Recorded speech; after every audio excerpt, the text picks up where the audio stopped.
Hello, ladies and gentlemen. This is Cory Bender, and sorry that BWC has been shut down for maybe the past week or so.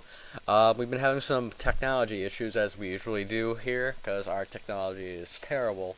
Um, I mean, I have a pretty old laptop that just got a virus on it, and we had to get that fixed for a lot of money, and it's up and running now. It's actually getting pretty fast because we don't have as much stuff on it, but I've gotten Audacity onto it, and Movie Maker is already on there, so that made me happy. And now I can start doing my show again, and hopefully, Ryan's computer, I believe he needs a charger for it because I don't know what happened exactly, but apparently he's supposed to get it yesterday or sometime over the weekend, and the company HP messed it up and got him a car charger instead. And he doesn't really want to charge it, I guess, in the car, which makes sense because we do the show, kind of, in a basement or whatever. But anyway, um, now back to pretty much any sports topic I can think of, and I just want to break down today on the show just anything NBA related that I like, and I'm gonna start off just with a round one recap of all the round one matchups that happened. I'll start that off in just a minute, and then I just kind of want to talk about how Paul Pierce got ejected during Game One of the round two series between the Boston Celtics and the Miami Heat.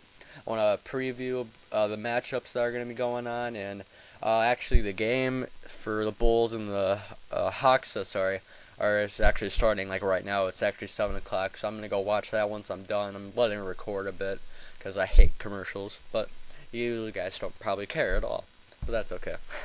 I'm just here to give you your sports knowledge. Anyway, starting off today, just some round one recaps, very quick, just very quick. I'm going to start off with the Grizzlies and the Spurs series. It ended up with the Grizzlies winning in 6 games. Now, you may be thinking the Grizzlies just won a playoff series. I mean, that is huge. That franchise has had, I believe, they went to the playoffs maybe 4 or 5 times. I'm not sure. Lost every single game. When they finally got a win, Memphis was just so happy. And you know what? They really deserved this. And I think the styles, like I said, Ryan had talked to me about this before the series started, that they're a nice young running gun team, while San Antonio is old and they are a finesse team a finesse jump shooting team that won't win a championship.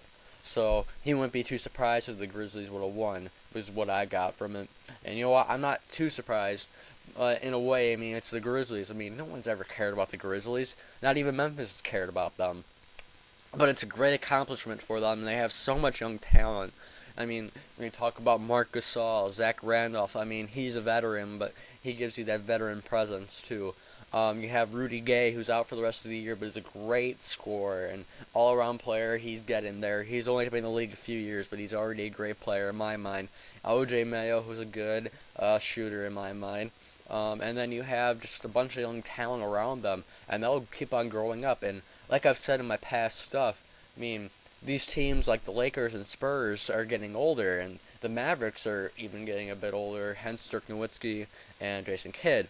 I mean, these kind of empires of the West Conference, are starting to fall down, whereas your Oklahoma City Thunders, maybe possibly even Denver Nuggets, even without Carmelo Anthony, could start getting up there because the Lakers are getting older because Kobe's not going to last forever. Like I said before, with Jason Kidd and Dallas Mavericks, they're getting much older and they won't be able to win games soon, like the next couple years. Um, and then maybe you can even have your Portland Trailblazers, start coming up if they get a big man that's very efficient. Because Zaza Pachulia is not even that good. But anyway, and then let's go to that round one matchup quickly of the Dallas Mavericks and the Trailblazers, and I believe the Mavericks won in 6.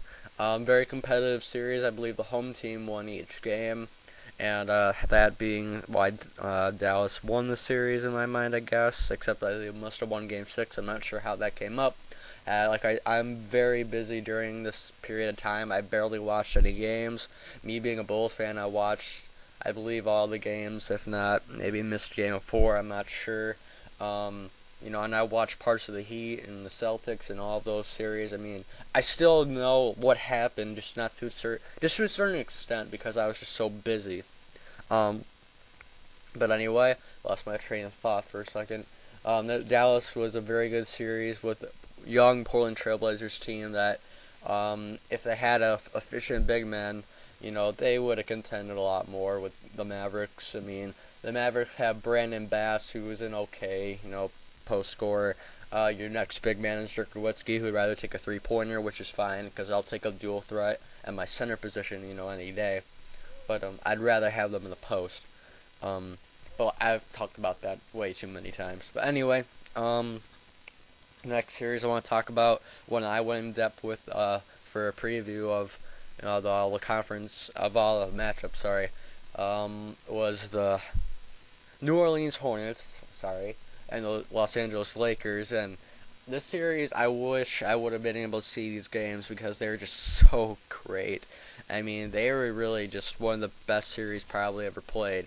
Because my man Chris Paul was a beast, and he made the Lakers' life a living hell out there. It was no one could stop him, and he found this guy Aaron Gray wide open in the post all the time, and Pau Gasol was playing weak. Everybody was freaking out because the Lakers, oh no, they're not playing again. Well, the Lakers eventually turned it up, being the championship level they can play at, and eventually shut down a New Orleans team that's just basically run by Chris Paul. And they really took this series to, I think most people thought that maybe the Hornets would take one game. I believe they took two, and one of them was in Los Angeles. And, I was kind of shocked because just the way, I'm not surprised Chris Paul what he did, but I'm surprised he got so many guys involved. I know he's a point guard. He's supposed to do that.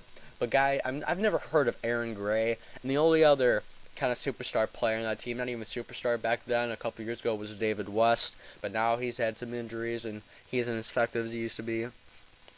But that's what I saw from that series. The next series was Oklahoma City and Denver. I think that was taken care of in either 5 or 6, and Kevin Durant and Russell Westbrook pretty much dominated that series. And Denver, for a while, matched up big men-wise, but I think really Kendrick Perkins solidified himself too, being the great center he is. And I guess the talent of Westbrook and Durant really took the series. I didn't analyze this much, but I can tell that Denver's just still getting used to playing without Carmelo Anthony.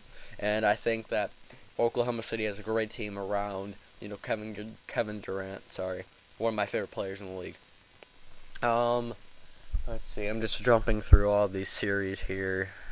I think there's one Western Conference series I forgot to talk about. No, I think that was it. But I didn't do the Eastern Conference, so I'm not going to talk much about that.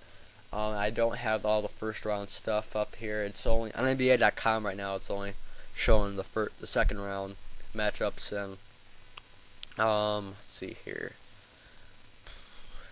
Oh, I guess I'll quickly talk about Atlanta and Orlando. Atlanta handled Orlando surprisingly in my mind because I felt like Orlando had the big men matchup, tightly, just overtaken because Al Horford is, he's alright. But apparently Jamal Crawford became the beast that I already knew he was. He's a great six-man, easily could come, as a starter. I think he should, but I guess they feel like he's better off the bench. You know what? It's worked out so far for them. So they easily took care of the Magic in 5, I believe. Let's see, Miami took care of the Sixers in 5 games. That series was only competitive in 1 game. Boston took care of... Who did they take care of? Took care of New York in a sweep, which I was kind of surprised. I thought New York actually was in the series the first 2 games, and then it was just all over from then. I think that they haven't had much experience playing with each other yet.